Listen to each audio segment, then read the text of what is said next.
Jama'a assalamu alaikum wa rahmatullahi wa barakatuhu. Barkanmu da sake saduwa a cikin wannan sabon bidiyo wanda muka yi bayani a baya. Mun yi bayani akan yadda ake gane ainihin a trend line ana zana shi kamar yadda na gaya mana na uptrend kenan bayanin bidiyon da ya gabata.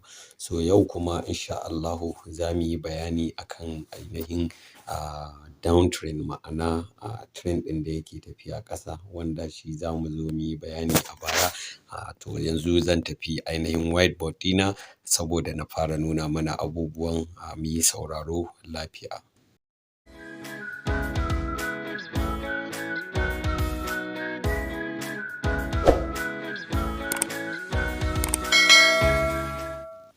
Yauwa kamar yadda kuka gane cewa a bidiyo na gaba mun yi bayani akan abin da ake kira uptrend ne wanda na ce mana idan muka samu high muka samu low muka samu high muka samu higher low, so wannan shi zai bamu ainihin trend line. So za mu dinga buying ne lokacin da ya zo ya taɓa layin mu dinga buying, ya zo ya taɓa mu dinga buying. So wannan shi ake kira uptrend ko kuma ka ce trend line. So amma dai kasuwa tana moving up ne. So a wannan case ɗin buying ake. So yau abin da za mu yi bayani yanzu shine za mu yi bayani akan downtrend.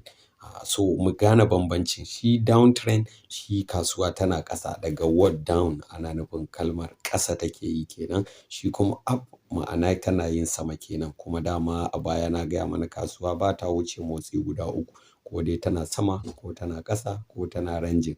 Wannan shine cycle na kasuwar Forex gaba ɗaya. So yanzu abin da nake so mu gane shine kasuwar downtrend yana farawa ne daga abin da ake kira lower high da lower low. Lower high da lower low. Wannan shine lower high LH, wannan shine lower low. So idan ka samu lower high da lower low guda biyu za ka yi connecting, shi kenan ka samu downtrend. So don haka za ka dinga bin kasuwa har sai an samu ta je inda za ta je. So yanzu abin da za ka yi kawai shine in ka tashi akwai abin da ake dubawa a wannan kasuwar ta trend line. So wanda za ka yi trading downtrend kenan. Ma'ana za ka yi trading downtrend lokacin da ka samu lower high, ma'ana haka kenan. Wannan kenan lower high, ka zo ka sami lower low. Ka kaddara wannan shine lower high, wannan shine lower low ɗinka. So don haka kasuwa za ta ƙara yi wannan lower high, wannan lower low, wannan lower high, wannan lower low, wannan lower high, wannan lower low. So don haka abin da kawai za ka yi, ka ga a nan gurin kana da me? Kana da gurin da ake cewa duk wanda na sa mai blue wannan shine lower high, mai red lower low, wannan lower high, mai red lower low, wannan lower high, lower high. Wa'annan su ne lower high ɗinka. So wannan kuma na ƙasan su ake kira me? Lower low, lower low, lower low. So kaga idan ka jawo layinka kana da abin da ake kira downtrend. So wannan shine downtrend. So idan kasuwa tana irin wannan motsin a ƙasa tana tafiya, so abin da ake so shi trader ya yi a wannan kasuwa shine ya samu ya yi selling. Selling ake yi, kai selling. Kuma ita ake kira me? Bearish market. Bearish market kenan. Ita ake kira bearish market. Bearish market ake kiranta. Mun gane ai, ma'ana kasuwar tana tafiya ƙasa. Idan kuma uptrend ne ko kuma tana moving up ana kiranta bullish market. Bullish market. Ya kamata mu riƙe wannan terms ɗin na kasuwa. In aka ce maka kasuwar bullish market ce yau, so yana nufin cewa kasuwa ce da take yin ƙasa. Take yin sama. Idan kuma akan kira ta tana yin down ne, so ana kiranta da bearish market. Ma'ana cewa kasuwar ƙasa take yi. So shi dai trend line yanda na gaya mana ana gane shi ne daga series na lower high da lower low. Ba kamar uptrend ba, shi kuma higher high da higher low. To kun ga kenan muna da wannan zai zama LH ɗinmu. Shi ne ake rubuta LH, wannan kuma LL. Wannan LH, wannan LL. wannan LH, wannan LL, wannan LH, wannan LL. To wannan shine sai to wannan shi yake nuna maka cewa za ka yi selling a kasuwan nan. So yanzu zan je kan chart na nuna mana real example yanda ake zana wannan shi ainihin downtrend ɗin a chart ɗina. Bari mu koma. So wannan example ne na uptrend. So yanzu bari na switching sai na nemo ainihin downtrend. Ya so sai na nuna mana insha Allah.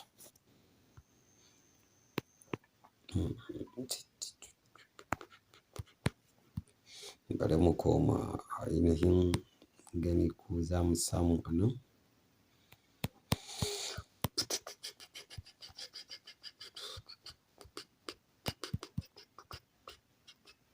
Yauwa, so ga downtrend na riga na samu. Lokacin da kasuwa ta zo tana wannan moving ɗin, gashi nan ka kula, wannan downtrend ne kafin ta canja ta koma uptrend. So yanda ake yi ana zano line ne daga sama, gashi nan za ku gani. So wannan shi ake kira bearish market, bearish market. So don haka idan ka tashi zanen ka, kana da hanya guda biyu.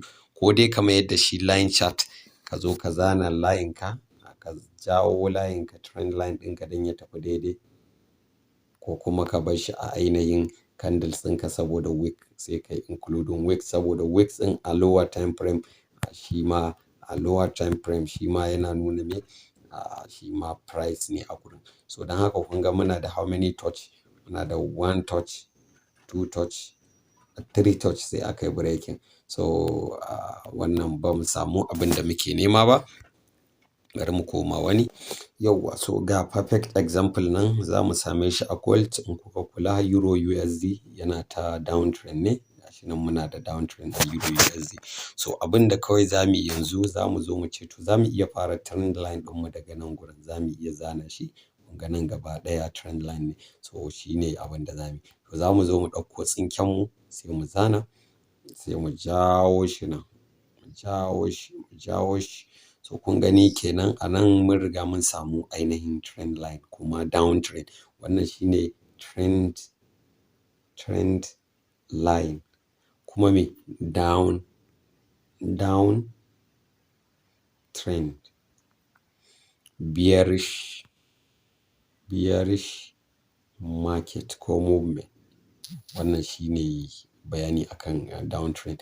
Idan kuka gani za ku ga muna da lower high, lower low, lower high, lower low, lower high, lower low, lower high, lower low, lower high, lower low, lower low kafin a yi breaking. So duk lokacin da kasuwa ta zo ta taɓa layin ka sell, ta ƙara zuwa sell, ta ƙara zuwa sell, ta ƙara zuwa sell. Wannan shi ne yanda ake gane trend line. Kuma wannan shi ne ƙarshen wannan bidiyo.